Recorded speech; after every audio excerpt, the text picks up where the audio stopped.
சொல்லிட்டீங்க, வீட்டை விட்டு அனுப்பிட்டீங்க. இப்ப நான் சொல்றேன், உங்க 2 பேரையும் இந்த நிமிஷமே எனக்கு அப்பா அம்மாவா இருக்கிற தகுதியை 2 பேருமே இழந்துட்டீங்க.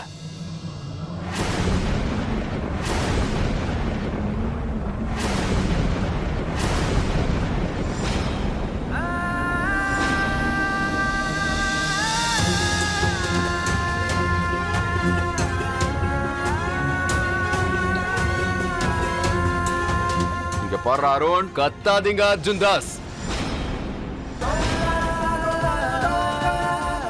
இது ஒண்ணும் உங்களோட வீடு இல்ல.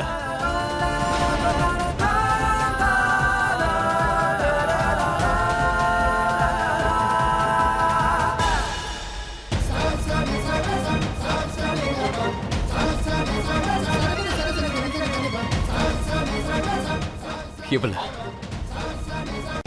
இந்த சௌமியாவை அவன் மகன் கிட்ட இருந்து பிரிச்சுங்கல்ல,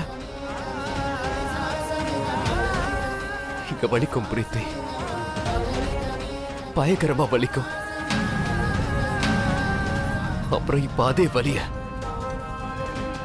நீங்க எல்லாரும் உணர்வீங்க. மகன் கிட்ட இருந்து தூரமா இருக்கிற அந்த வேதனை எப்படி இருக்குன்னு இப்ப இப்ப நீங்கள் உணர்வீங்க.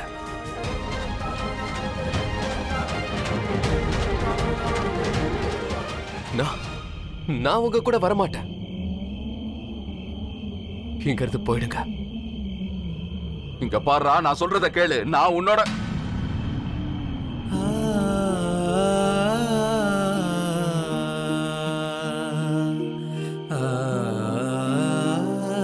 வா பிரீத்தி, போலாம். நீ உன்னோட பையனை கூட்டிட்டு போக வந்த, ஆனா இவன் மகனா இல்ல. அதோ நிக்கிறாள திரு,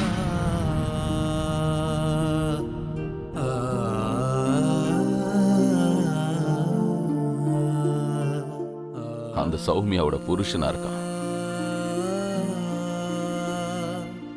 அவன் என்னோட அருண் இல்ல. போலாமா பிரீத்தி? இவ்வளவு தலகணம் தேவையில்லை அர்ஜுன் தாஸ். மகனும் மருமகளும் வயசான காலத்துல துணையா இருப்பாங்க. நீங்க என்ன பண்ணிட்டு இருக்கீங்க? அவங்களையும் கூட கூட்டிட்டு போங்க. இப்படிப்பட்ட மருமகளும் மகனும் கிடைக்கிறதுக்கு கொடுத்து வச்சிருக்கணும். இவங்க 2 பேரையும் பிரிச்சிடாதீங்க. இவங்களையும் உங்க கூட கூட்டிட்டு போங்க. அர்ஜுன் தாஸ்,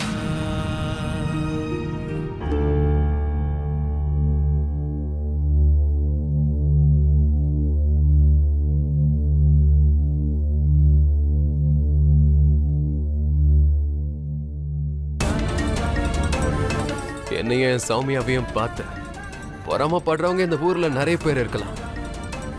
ஆனா எங்களை வாழ்த்துறவங்கள ஒன்றும் கம்மியா இல்லை.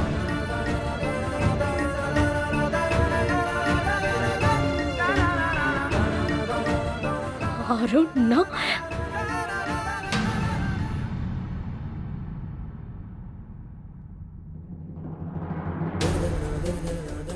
அவ என்னங்க சொன்னா?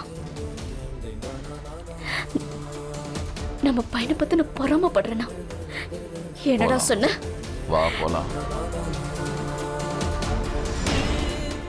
என்னடா சொன்ன? வா போலாம் சொன்ன பிரீத்தி. என்ன? வாமா போயிடலாம். என்னங்க சொன்னோம்? வா வா போயிடலாம். வா வா. பொறாமப்படுறோமா? நாம அவனை பார்த்து பொறாமப்படுறோம் சொல்றாங்க. அவ என்ன சொன்னா நீங்க கேட்டீங்கல்ல?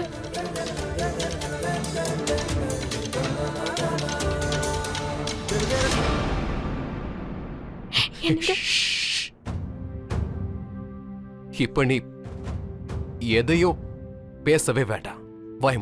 வாய மூடிக்கிட்ட போய் தூங்க.